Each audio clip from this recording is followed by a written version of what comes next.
Chapter 5. The Climb. Morning came in pieces. Not sunlight so much as a slow, pale seep through the warped window, thin bands of gold cutting across the floorboards and the edge of the hearth. The fire had burned down to sleepy embers. The inn itself was quiet in the way a place is quiet when it's decided you've slept long enough and now you can carry your own burdens again. Izzy woke in that soft, floating way, half dream, half warmth. Her cheek was pressed into something pleasantly firm. A pillow, she thought drowsily, and let out a content hum as she snuggled closer. The pillow smelled faintly of smoke and leather, rum, and rain. Not linen, not feathers. She blinked slowly, eyes still heavy, and absent-mindedly let her hands wander, up and down the pillow, fingers tracing the surface like she was smoothing wrinkles from fabric. Except it wasn't fabric. It was warm, solid. The rise and fall beneath her palm wasn't the shifting of stuffing, it was breath. Izzy's brows knit. Still half asleep, she pushed her face a little closer, squinting at what she was holding. Her fingers traveled higher. A hard line, bone beneath skin, a shoulder, a collarbone, the faint edge of a scar she couldn't see but could feel. Her brain clicked once, then twice, and then, like a door slamming open, "Oh." Izzy jolted upright so fast the bed creaked in protest. Her face went instantly hot, heat flooding her cheeks, her ears, all the way down her neck. She stared at Sirius as if he'd materialized there overnight by sheer spite. He was still asleep, still and quiet. One arm half draped across his middle, hair falling slightly into his face, mouth relaxed in a way she almost never saw. Without the weight of vigilance holding him up, he looked younger, softer around the eyes, less like stone and more like someone who might have once been allowed to rest. Izzy froze. The mortification hit first, sharp and immediate, but it didn't last long.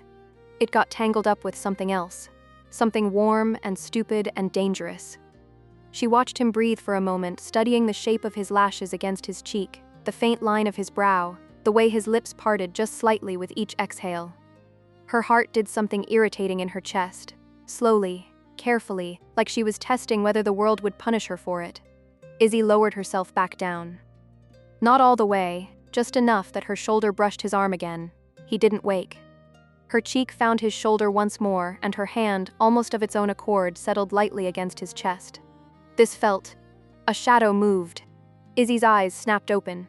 Priscilla sat on the floor on the far side of Sirius's bed, knees drawn up, arms wrapped loosely around them. She was awake, watching, head tilted slightly like a curious cat, staring directly at Izzy. Izzy felt her soul leave her body. She jerked back so hard she nearly rolled off the mattress, scrambling to her side of the bed as if distance could erase the last 10 seconds. Her cheeks burned hotter. Priscilla didn't say anything, she just stared. Izzy sat frozen, jaw working, trying to find words that wouldn't make her sound like she'd been caught robbing a temple. Then she heard it. A soft sound, breath forced through a throat, not quite a giggle, not quite a laugh. Priscilla's shoulders lifted slightly and her mouth curved with quiet, wicked delight. Izzy narrowed her eyes. "Don't," she whispered. Priscilla's smile widened. Izzy opened her mouth to deliver a threat, or at least an insult, and turned toward her and stopped. Because Priscilla, apparently unconcerned with the existence of shame, had already started stripping. She'd slipped out of her sleeping lair and stood up in the most casual way imaginable, tugging cloth over her head with a complete lack of urgency. For a second, she was simply bare in the morning light, shoulders smooth, back strong, completely unbothered by the fact that she was in a room with other people. Izzy swore under her breath. Hells. She glanced wildly at Kaylin, still asleep, of course, mouth slightly open, snoring softly like a man who had never once been cursed by modesty-related panic. "Thank the gods," Izzy muttered. Priscilla, meanwhile, hummed quietly to herself as she pulled on her mountain clothes, practical layers, tight at the wrists and ankles, boots laced with quick efficiency. She looked like someone dressing for a hike. Izzy sat there for one stunned moment, then threw her hands up in surrender to the universe. "Fine," she whispered, mostly to herself. "Fine. We're doing this." She grabbed her gear and staggered toward the far corner of the room, yanking up the makeshift barrier they'd rigged from spare cloth and a bedsheet the night before. It wasn't privacy, not really, just a thin line that let you pretend you had some. Behind it, Izzy exhaled hard and started stripping out of her sleep-warm clothes, movements careful, quiet.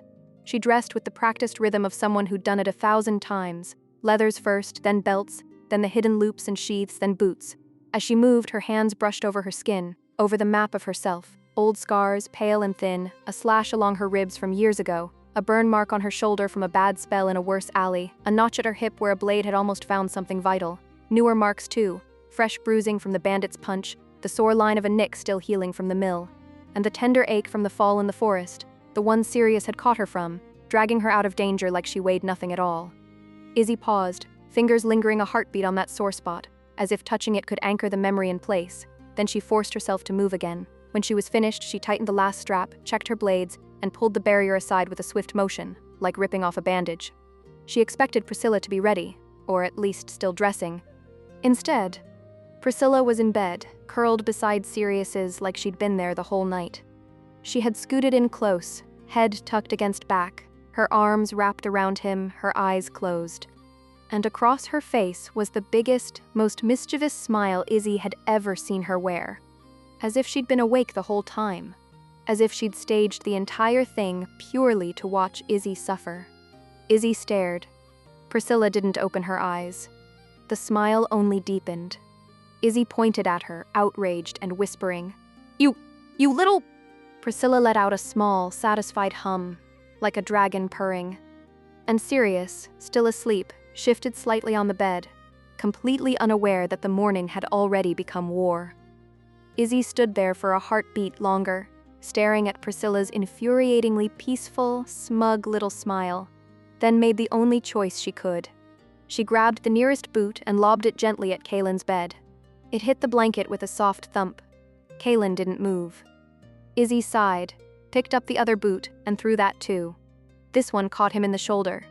Kaylin jolted awake with a startled snort, blinking blearily as if he'd been hauled out of a dream mid-sentence.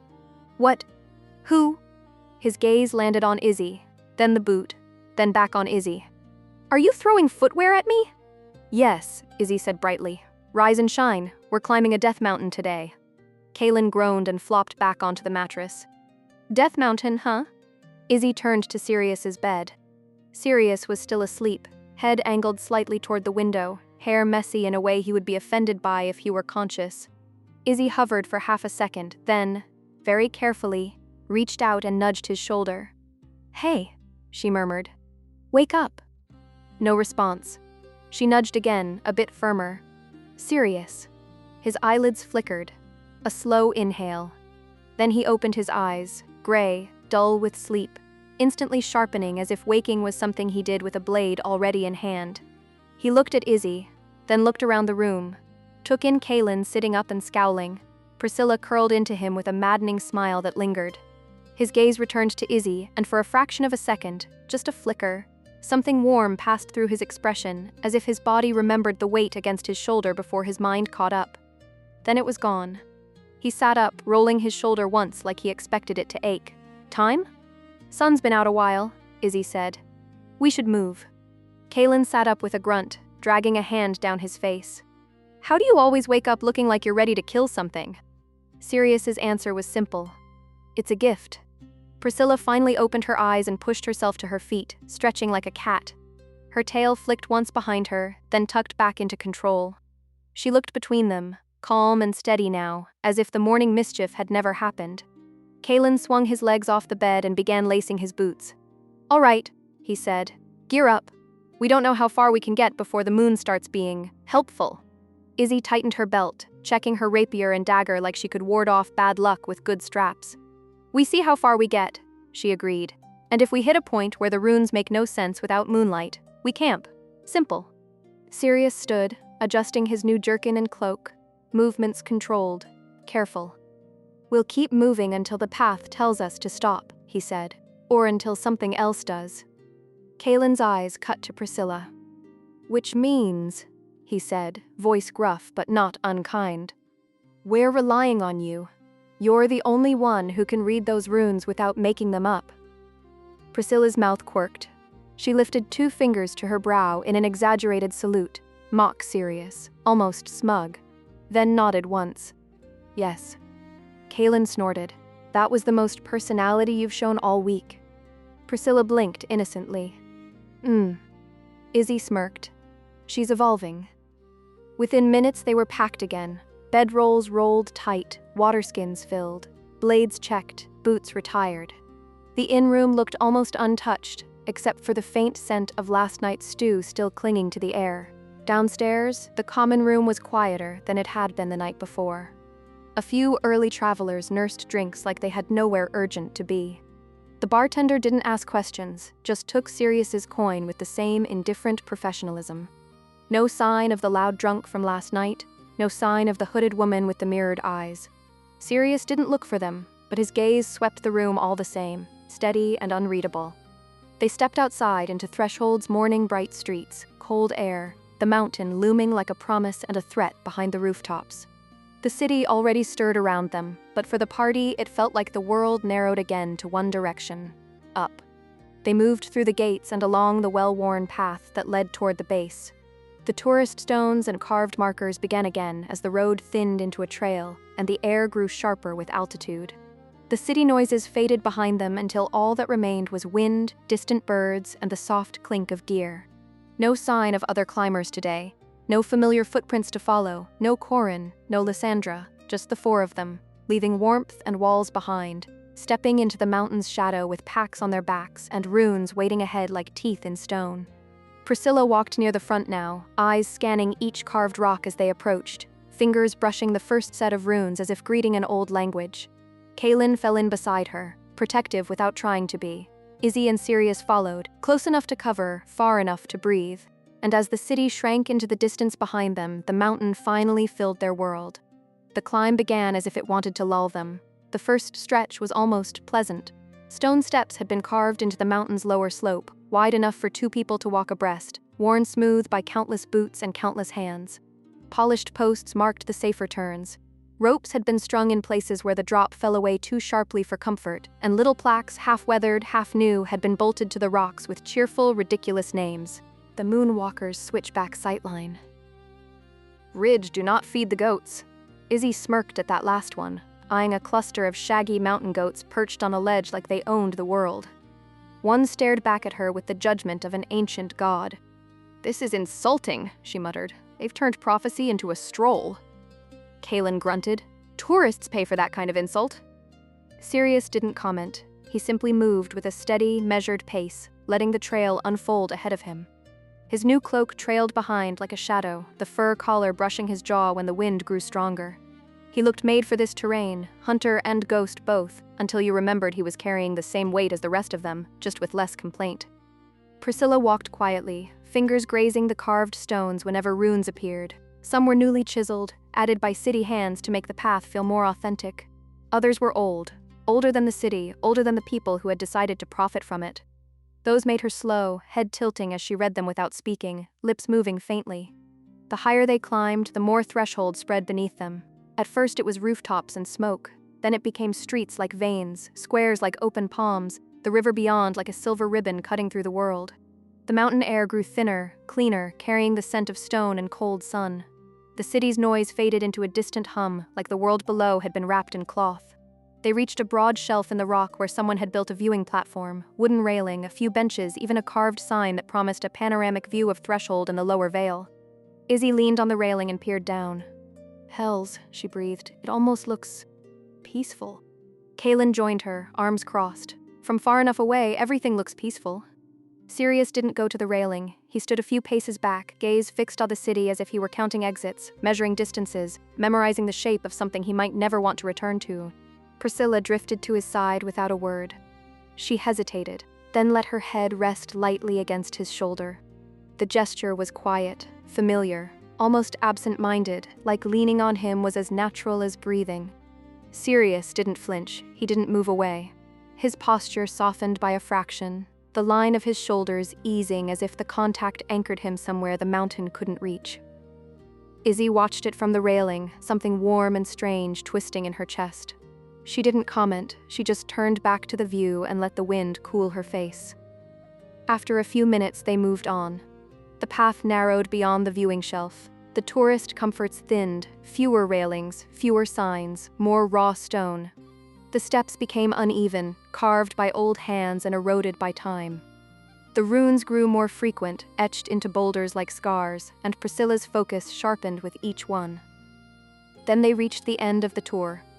A final wooden post stood planted in a crack of stone, wrapped with fading ribbons and scraps of cloth left behind by hopeful climbers.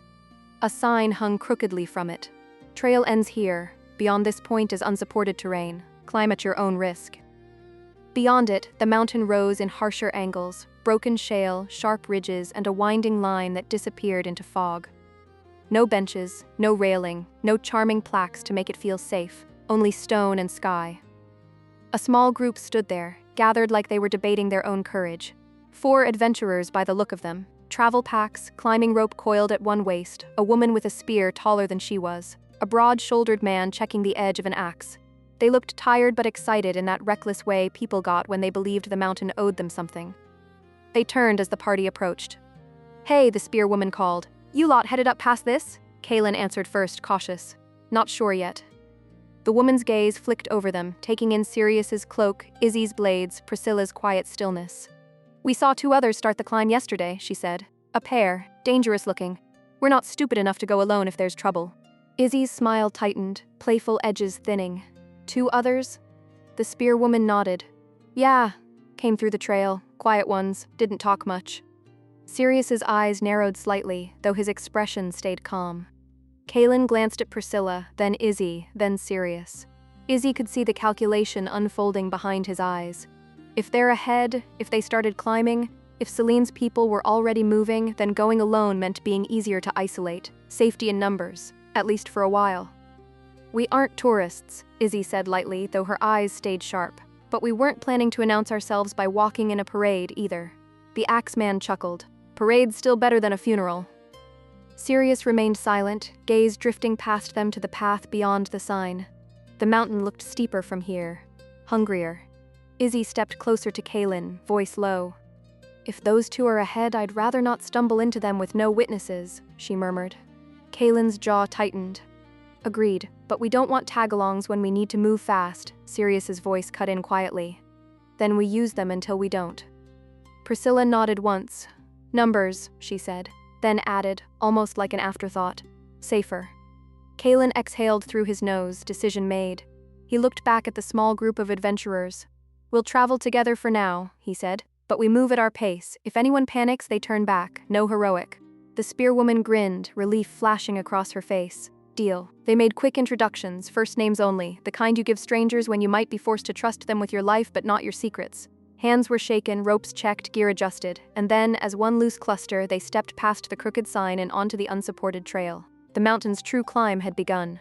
They didn't step past the crooked sign as one unit. Not really.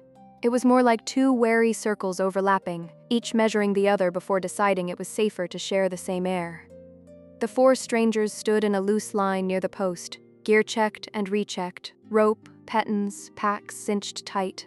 The spear woman held herself like she'd slept with her weapon in reach her entire life. Easy grip, alert eyes, weight balanced as if she could spring either forward or back. Beside her, the axeman looked carved out of mountain rock. Broad shoulders, heavy hands, jaw set in a way that suggested he didn't waste words unless they were necessary. The axe on his back wasn't decorative, it was the kind of tool that ended arguments. And then there were the other 2, plain in the way most people were when you didn't know what to look for. A lanky fellow with a crossbow strapped to his pack, smiling too often like he was trying to convince himself this was fun. A smaller woman with a traveling cloak pulled tight and a narrow knife at her hip, eyes constantly darting at the slope as if she expected the mountain to move. The spear woman glanced at Izzy first. "I'm Ressa," she said, bright and direct. "This is, well..." She nodded at the axeman, who didn't offer his name. "And these 2 are Varn and Tella." Varn lifted his hand in a half-wave. Tella gave a tight nod. Izzy's grin returned, practiced and easy. "Izzy," she said, with a little bow that was half mockery and half charm. "That one's Kaylin." She jerked her chin toward the orc-like warrior. "And that's Sirius." Kaylin folded his arms. "We're not here to sightsee," he added, tone warning. "Neither are we," Ressa said quickly, raising both palms as if she could smooth the air itself. "Just seems safer not to be alone up here." Sirius's gaze swept over them without expression, the way he looked at new terrain, quietly mapping dangers.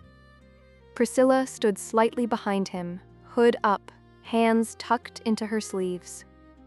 She didn't look at the strangers for more than a second at a time.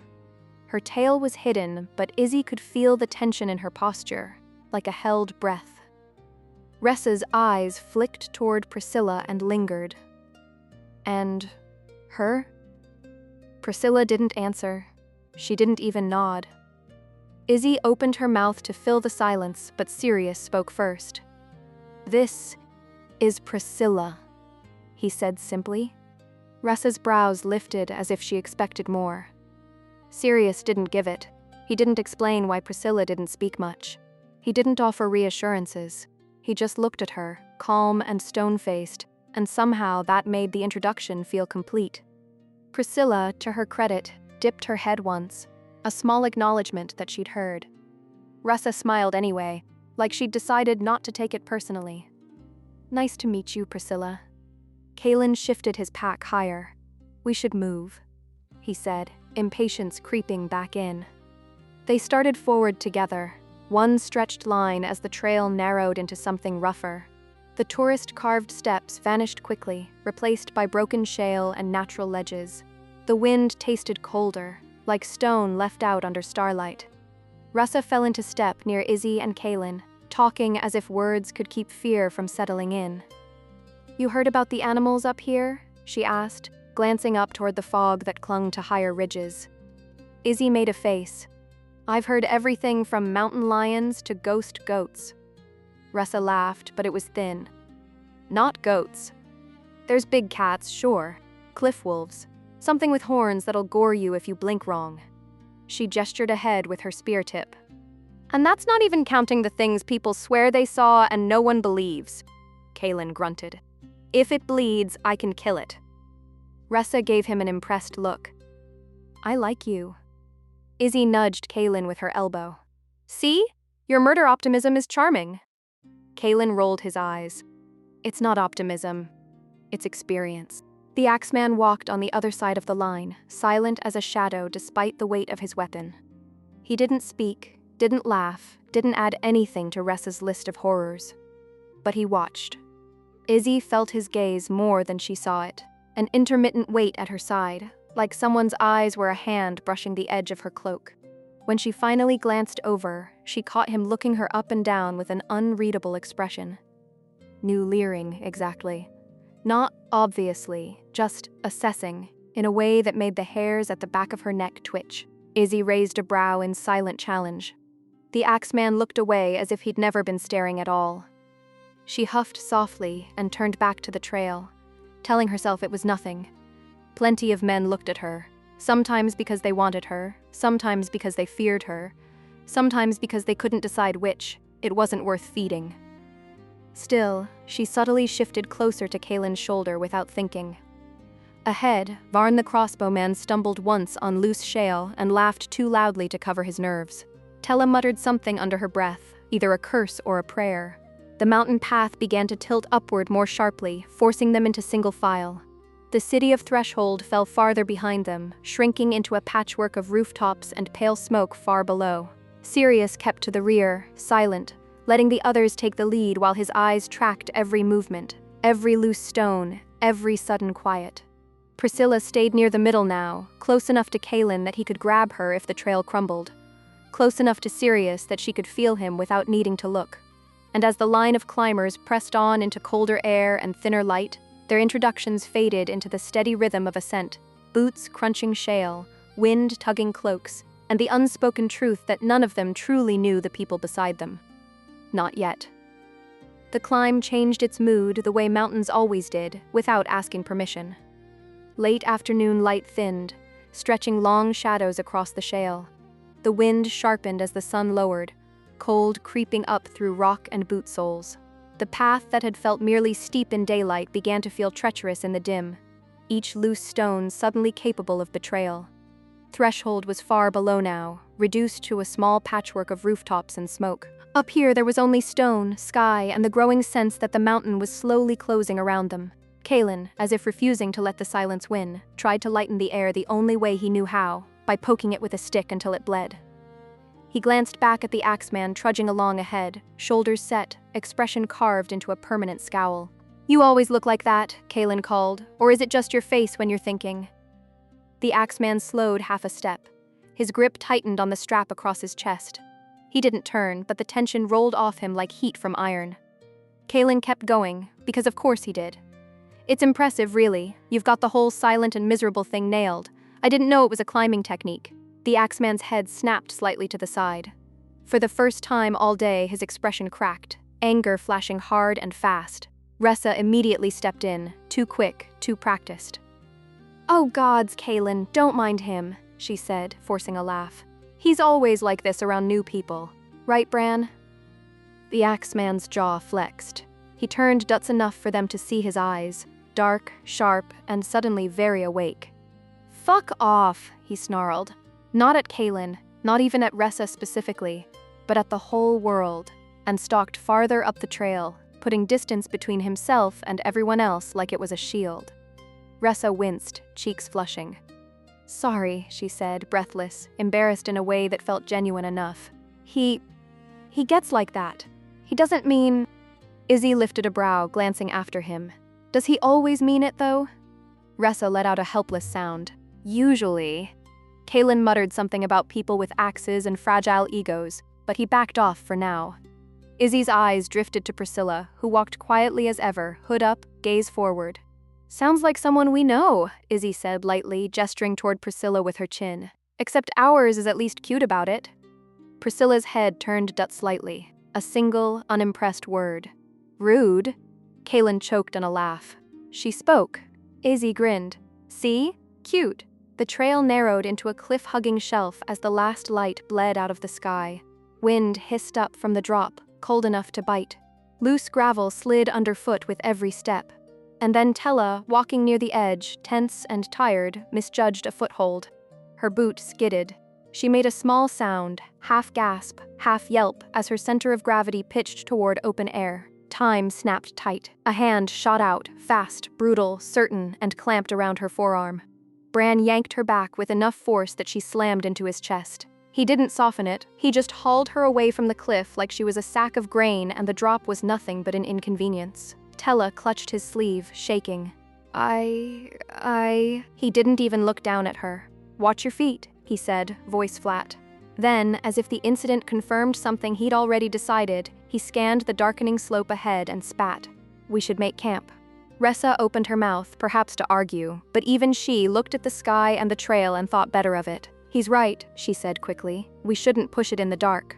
Kaelin grunted approval, already looking for a decent patch of ground. Sirius said nothing, but the way his gaze swept the ridgeline suggested he'd been thinking the same for the last hour. They found a shallow hollow tucked behind a break in the rocks, just enough shelter from the worst of the wind. Not comfortable, not safe, just better than sleeping on an exposed ledge with nothing between them and the fall. They dropped packs, knees cracked, breath came in pale clouds. Varn immediately started fussing with a small cookpot, hands trembling more from nerves than cold. I can get something going," he offered, voice too eager, like being helpful might make him feel less like prey. Tella, still pale from her near fall, crouched beside him and began to lay out dried rations with stiff, jerky movements. Kaelin and Priscilla didn't even need to exchange words. Kaelin stepped in with the calm authority of a man who had fed too many people in too many bad places. "No," he said gently, taking the pot. "If you do that, we'll all be chewing leather by morning. Move over." Tella blinked. I can cook." Kaelin flashed a grin that was more comforting than mocking. "I'm sure you can, but tonight you're going to watch and learn how it's done properly." Priscilla sat beside Tella, quiet but intent, and began sorting herbs and dried vegetables from their packs with careful fingers. Her tail curled behind her like a contented question mark as she helped. Every so often she nudged a piece toward Tella with a small nod, silently instructing. Tella watched them both, startled by the competence and the strange gentleness of it. "You do this a lot," she murmured. Kaelin snorted. "We do everything a lot." Sirius moved to the edge of camp, posture loose but eyes sharp, as if his body could rest while his mind stayed on watch. Bran sat a little apart from everyone else, back against stone, arms folded, face unreadable again. Sirius's eyes never seemed to leave him. Izzy, with nothing immediate to do, perched on a rock and checked her blades. She didn't need to. It was a habit, something to keep her hands busy. Varn hovered nearby, shifting his weight from foot to foot like a nervous bird. He started. So, Izzy, right?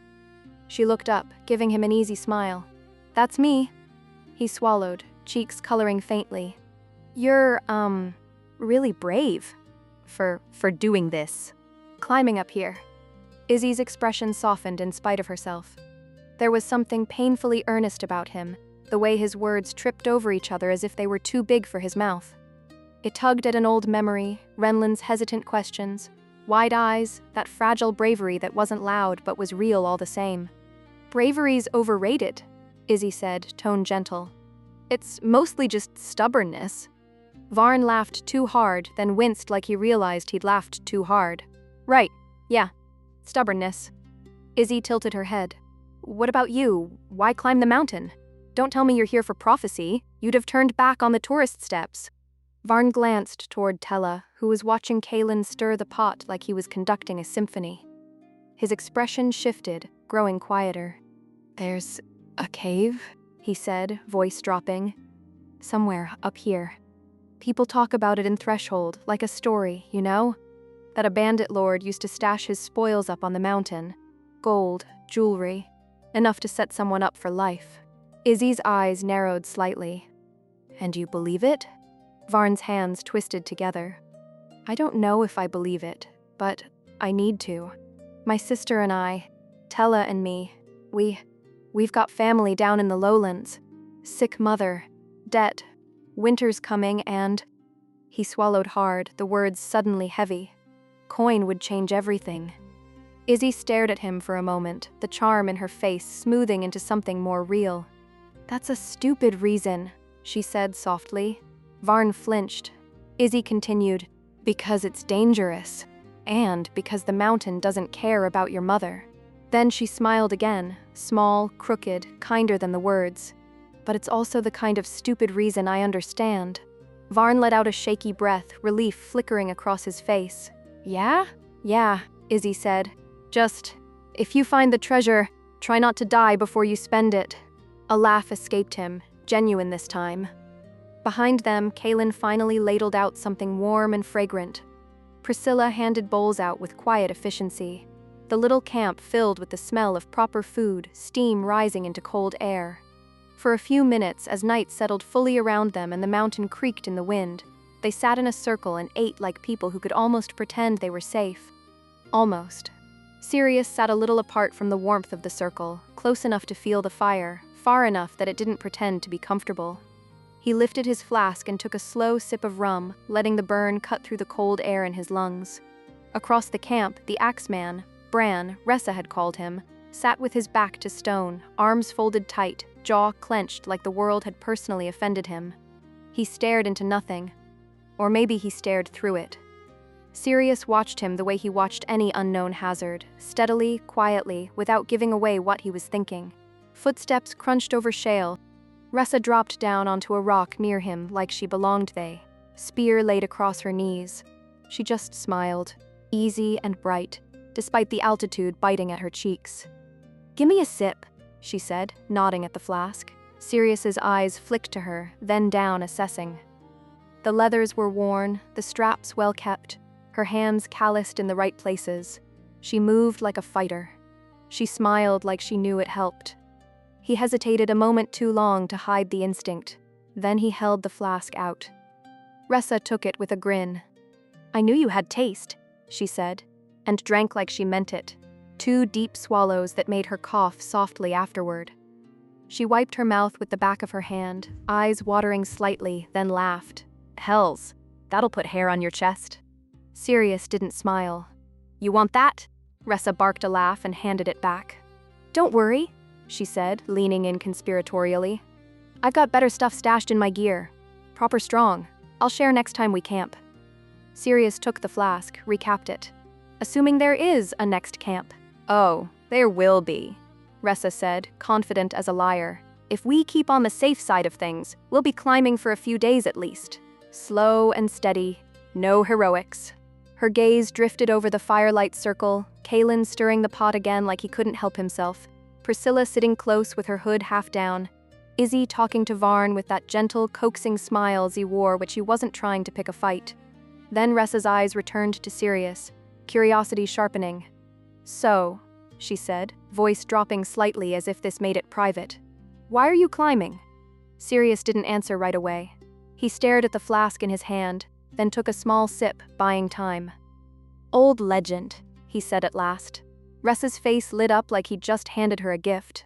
"Oh, you're after the bandit treasure too," she exclaimed, loud enough that Kaelin glanced over, brow raised. "Varn and Tella are after that. They hired us to get them safely up and down. Heard it's hidden in a cave somewhere up here. Gold and spoils and all that." Sirius's expression didn't change. He simply shook his head once and reached for the flask again, reclaiming it like he was closing a door. "Different legend."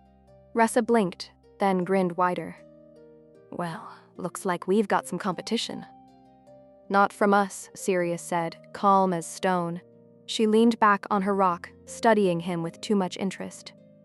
"Different legend," she repeated, savoring it. "Mysterious." Her eyes flicked over him. Cloak, jawline, the calm, dead-set way he held himself. "I like mysterious." Sirius didn't give her anything to catch. "We should go eat," he said instead. Ressa laughed softly. "Oh, I will." She tilted her head. "But if there's coin involved, please share. We're friendly. Mostly." She stood, stretching her shoulders, then paused as if she'd remembered something important. Her gaze dragged over Sirius, slow and deliberate, the kind of look meant to make a man shift in his skin. "You're very cute," she said plainly. "I might have to steal you away from the others." Sirius's eyes narrowed. "It's not like that." Ressa's smile went sharp and amused. "Good," she said, like she'd been hoping for that answer. "Then maybe I've got a bit more for you next time we make camp." And with that, she skipped away with infuriating lightness, heading toward Bran's quiet corner like she was about to poke a sleeping bear for entertainment. Sirius watched her go for half a breath, then rose and crossed back toward the fire. Priscilla was already there, bowl in hand. She held it out to him without a word, eyes calm, the steam curling up between them. Sirius took it. "Thanks," he said quietly. Priscilla nodded once. "Eat," she murmured, echoing his tone back at him, almost teasing. Kaelin scoffed softly as Sirius sat. "You let the spear girl drink your rum?" she asked. Sirius replied. Izzy lifted her brows, grin lazy. "And I thought I was special." Sirius didn't dignify that with a response, but Priscilla's mouth curved, faint and pleased. They ate beneath a sky so full of stars it looked like spilled salt across black cloth. Wind whispered over the ridge, carrying the scent of cold stone and distant snow. The fire cracked and popped, their shadows dancing against the rocks like old ghosts. Varn talked more once his belly was warm. Stories of lowland roads, of tavern songs, of the time a mule tried to bite his ear. Kaelin answered with his own rough humor, surprising the strangers with a few dry lines that made even Tella smile faintly. Izzy coaxed laughter out of them like she always did, turning fear into something lighter for a little while. Even Sirius spoke once, briefly, an old travel tale delivered so flat it was almost funny. And when Priscilla made a small sound that might have been a laugh, Izzy's eyes went wide like she'd witnessed a miracle. For a short stretch of night, the mountain didn't feel like a predator. It felt like a place where people sat in a circle and shared warmth and stories beneath the stars. And somewhere beyond the firelight, unseen and patient, the true dangers listened.